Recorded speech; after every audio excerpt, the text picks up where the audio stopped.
Rafinha Bastos, um apresentador de TV, um gaúcho e principalmente dos primeiros comediantes do país. Provavelmente você já viu alguma coisa dele, tá bom? Seja em português, em inglês. E se você não viu, saiba que muitos dos comediantes que você provavelmente gosta hoje em dia, Thiago Ventura, Afonso Padilha ou qualquer um desses, indiretamente só existem por causa desse cara aqui. Sim, os gaúchos estão impossível, tá? Depois de muito tempo que eu passei sem ouvir falar dele, de repente, do nada, apareceu esse vídeo aqui, canal em inglês, um vídeo em inglês de um texto em inglês do Rafinha Bastos com mais de 2 milhões de visualizações nos Estados Unidos. Como que um cara que nasceu em Porto Alegre, uma cidadezinha do Rio Grande do Sul, virou um dos maiores comediantes do país, numa época onde as pessoas nem sabiam o que era comédia. E anos depois foi para os Estados Unidos dividir palco com os maiores comediantes vivos do mundo. Como que ele fez isso? Como que ele conseguiu isso? Qual é a história do Rafinha Bastos?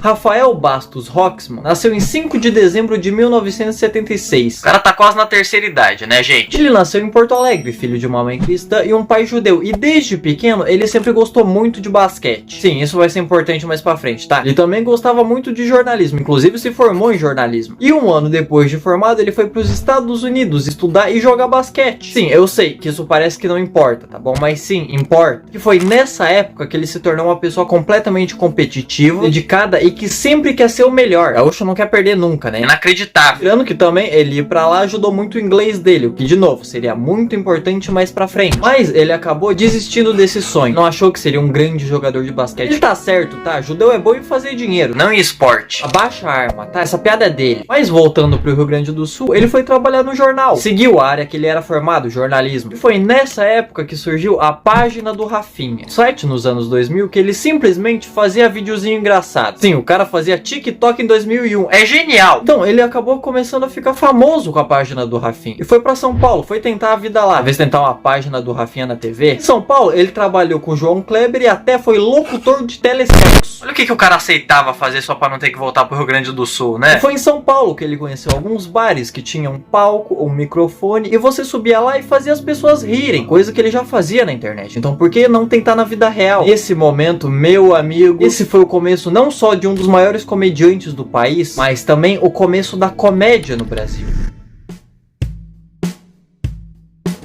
Quando o Rafinha conheceu o stand-up, a comédia não era muito popular no país, mas os caras deram um jeito em São Paulo. Ele conheceu a Marcela Leal, eles se juntaram com Marcelo Mansfield, Márcio Ribeiro e Oscar Filho, e em 2005 eles criaram o Clube da Comédia. Bar de comédia, basicamente, tá? Porque quanto mais os caras bebem, mais fácil é fazer piada. A partir daí, ele passou anos fazendo show, anos, lotando bar, depois lotando teatro. Depois ele abriu outro bar de comédia, o Comedians, já faleceu, né? Descansa em paz, soldado. Então, nesse momento, 2008, mais de 10 anos atrás, ele, Danilo Gentili e Oscar Filho eram alguns dos maiores nomes da comédia. Foi em 2011, depois do Rafinha ter gravado o especial dele, A Arte do Insulto, disponível no YouTube. Inclusive, ele tinha distribuído em DVD. Inclusive, ganhou disco de ouro. Ah, você não sabe o que é disco de ouro? Ninguém mais usa CD, né? Fazer o quê? Mas isso significa que o DVD, em 3 meses, vendeu 25 cópias, o que é uma coisa muito boa pra época, tá? Mas, infelizmente, por causa de algumas piadas um pouco pesadas pra época, falando de religião, falando de apai, falando que o pessoal de Rondônia é feio, foi processado e tiveram que tirar o CD de circulação. O brasileiro sempre foi sensível, né? Sempre tiveram histórias delicadas. Mas é isso, né? Infelizmente acabaram banindo o DVD. Muito triste, né, gente? E parece que o vídeo no YouTube tem 5 milhões de visualizações, né? Mas então tá aí, né? Caso você achava que o Léo Lins foi o primeiro cara a ser processado e ser perseguido, ser banido, a ser chutado, ser ameaçado, todo xoxo capenga, foi mal, amigo. Tá atrasado, tá? Isso daí começou em 2012. Mas antes disso acontecer, mesmo com algumas piadas pesadas e algumas tretas no show do Rafinha, Bandeirantes, um canal de TV que também já faleceu, ou quase isso, praticamente morto hoje em dia, a Bandeirantes em 2008, com o sucesso do Rafinha como comediante, chamou o Rafinha e perguntou o que ele queria fazer na TV. Perguntaram se ele tinha alguma ideia, e daí ele falou que ele queria misturar comédia e jornalismo. Então, ele foi o primeiro contratado quando surgiu a ideia do CQC, custe o que custar. Caso você não tenha assistido e não saiba o que é, pensa aí, tá bom? 2008, as pessoas não estão muito acostumadas com a internet, mas Mas todo mundo odeia político, porque isso é atemporal. Obviamente, o único lugar que tinha poder e que tinha visibilidade era a TV. Ninguém vai falar mal dos caras na TV, que senão você é demitido. Mas foi aí, juntaram um gaúcho, um paulista e um careca. E esses caras, eles entravam aonde desce. Eles falavam com quem queriam. E riam na cara de qualquer um. Isso sim que era um programa bom. Deu muito certo. Os caras conseguiram uma visibilidade enorme. E isso aumentou a carreira do Rafinha muito mais. Se ele lotava show antes, agora ele lotava 4 vezes mais. E todo mundo adorava ele. Porque ele chegava nos caras que ninguém falava nada e ria na cara deles. Chegando ao ponto que quando os caras viam um terno, um microfone e um óculos escuro, os caras corriam, se trancavam no banheiro, escondiam. Parece minha mãe quando meu pai chegava bêbado em casa. Mal, tá? Não deu pra segurar. Também não conseguia segurar ele, né? Então tá tudo certo. Mas, infelizmente, depois de muitos bons anos no CQC, 2011, por causa de uma piada, o Rafinha foi afastado do CQC. Sim, de um programa de humor. Programa de comédia. Ele foi afastado porque fez uma piada. Também não entendo, tá bom? Mas, contextualizando, nesse programa eles estavam falando sobre sexo na gravidez. Com a Vanessa Camargo, filha do Zezé de Camargo, que tava grávida na época. Então, quando voltaram da entrevista pro estúdio, perguntaram pro Rafinha, você quer a Vanessa? O Rafinha sempre falava que pegaria ela, tá bom? Deixando claro aqui. Ele disse, não, comeria ela e o bebê. Uma piada, um programa de humor. Fê era casado, era claramente uma piada. Mas não.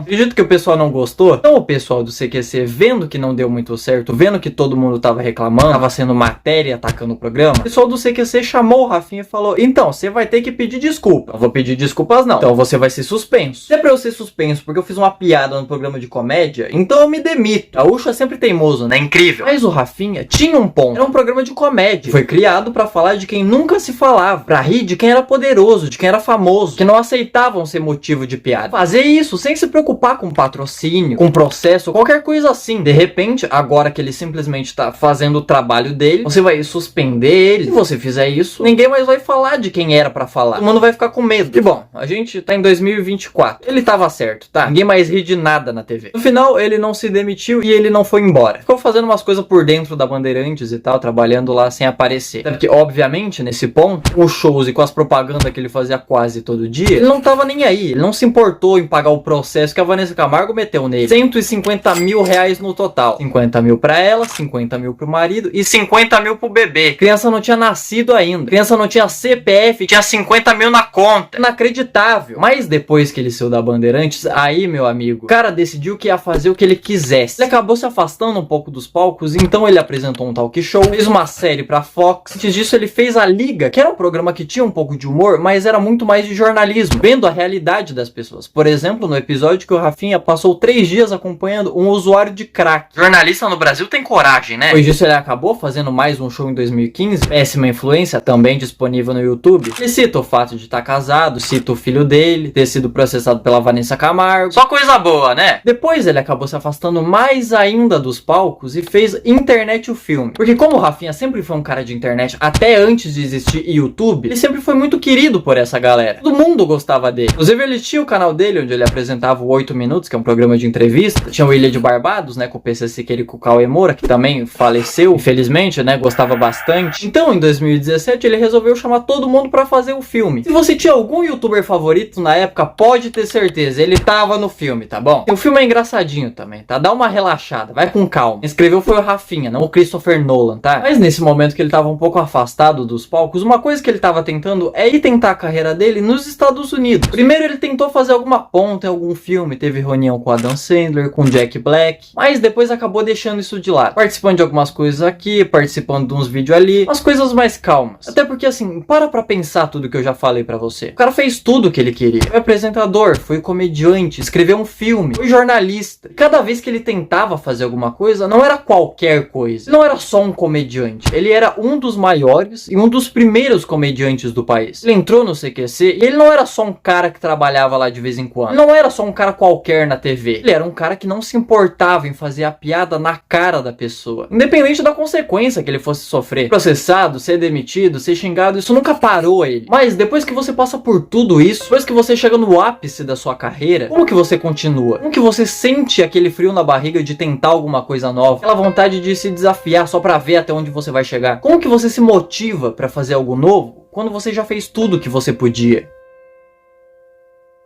Mas eu queria abrir um parênteses aqui, tá bom? Porque eu queria fofocar, basicamente. O Rafinha já se meteu em várias tretas, tá bom? Nando Moura, PC Siqueira, Vanessa Camargo. Mas a principal delas é a treta com o Danilo Gentili. Todo mundo ficou sabendo disso quando o Danilo foi num podcast e disse basicamente, lá naquela época, no Clube da Comédia, lembra? Era uma noite de show, o Oscar Filho era pra estar apresentando, mas acabou não indo, porque tava num velório de um amigo dele de infância. Ele acabou se atrasando pra chegar. E o Danilo teve que substituir ele. Quando o Oscar chegou, o Rafinha foi falar com ele. O Rafinha tava um pouco... Irmão, era pra você tá aqui. Rafinha, meu amigo de infância, morreu. Ué, se morrer, morreu, né? Por isso o Rafinha era um idiota. E se você parar pra pensar, tá certo. Mas se você parar pra pensar mais um pouco, você começa a entender o porquê que ele fez isso. Mas lembra que o Rafinha era extremamente competitivo por causa do basquete? Ele tinha vontade de vencer, que tinha vontade de ser o melhor. E obviamente, ele queria que o time dele fosse o melhor time possível. Por causa disso, provavelmente ele acabou descontando no Oscar e no Danilo também. Falou inclusive pro Oscar, daí você falta e tem que vir esses caras aqui, ó. Contou pro Danilo, né? O cara tomou de graça. Mas eu sei que você vai falar que ele fez isso porque ele é idiota. Mas eu discordo, tá bom? Eu acho que ele fez isso por um motivo muito mais simples. Ele é gaúcho. É isso, tá bom? Acredite, eu sei do que eu tô falando. Tô falando isso porque a gente não é muito sentimental. A gente não pensa muito antes de falar o jeito certo de falar alguma coisa. A gente só fala, interpreta da melhor forma e segue a vida, entendeu? Hoje eu fui pegar o ônibus com meu amigo e eu fui ser gentil. Pensei, nossa, meu amigo há anos, né? Pode passar na frente aqui. Tanto tempo a gente se conhece, gostando de você, né? Pode passar na minha frente. Foi o que eu pensei, né? Na verdade, o que eu falei foi, passa logo de uma vez. Você não quer um cadáver pra ficar parado, amigo? Ele não levou a mal, sabe por quê? Porque ele é um gaúcho também. Ele sabe que eu não falei por mal. Falei porque era pra falar. Simples. Essa treta do Rafinha com o Danilo é simplesmente um problema regional. Quando o Rafinha age desse jeito, o Danilo fica ressentido, achando que é pessoal, vira as costas, e o Rafinha fica bravo. O Rafinha pensa, né? Mas bate. Eu tô agindo normal. Mas enfim, de qualquer jeito, os caras têm muito amigo em comum. Os caras já foram amigos, trabalharam junto durante muito tempo. O Comedians, eles eram os dois donos. CQC, eles trabalhavam junto também. Mas, infelizmente, mesmo com tudo isso, talvez eles nunca se resolvam, né? Desculpa esse parênteses enorme, tá bem? Que eu senti que eu precisava falar disso. Enfim, onde é que eu tava mesmo?